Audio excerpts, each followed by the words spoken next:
Patsy kasua unang mesuro.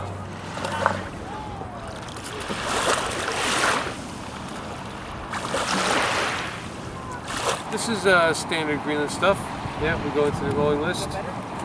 This sort of gets you into the competition frame of mind and seeing what it's like to actually have the names called out and have to do them in order. I mean, you can practice them in a pool and you can figure out that maybe you've done a roll here or there, but when you actually have to do it on cue in a sequence, it's kind of a different feel. Yeah. How long was it until you started picking up on the Greenland words as such? When you would hear the Greenland word, you would associate it with the roll? Oh, well, I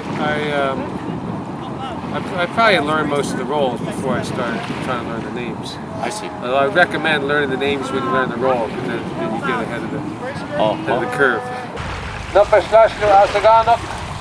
Standard rolls for speed.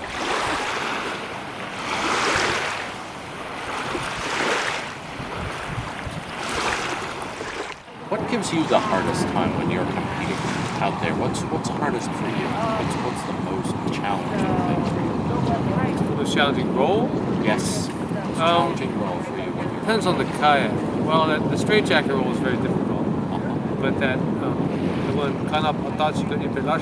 which is with the paddle underneath. If you have a wide kayak, that one gets very difficult. Sculling with paddle hill on the kayak.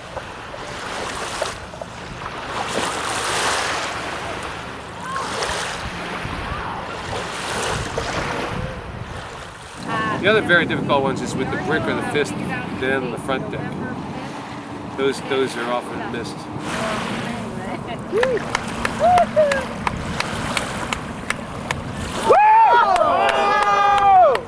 If you practice with a red brick, they're not that bad. In Greenland, they're using like paving stones, which are a good deal heavier, and those rolls get very difficult. Then on the front deck.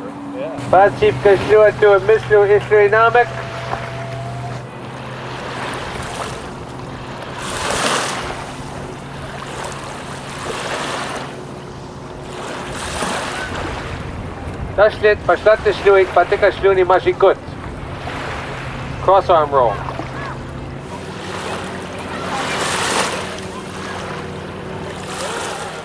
Anytime you have mainstream or culture, this is quote unquote mainstream in paddling anyway, adopting some other thing, it can dilute it down to insignificance almost. So I feel strong that we should keep the Greenland thing in mind, which is one of my reasons for learning the actual Greenlandic names of things. Otherwise it would just be, people find this wooden paddle thing, they have no idea where it came from, and they just use it for their own thing, and it doesn't really get appreciated. Who invented it and where it came from, and those people are still around and still using it.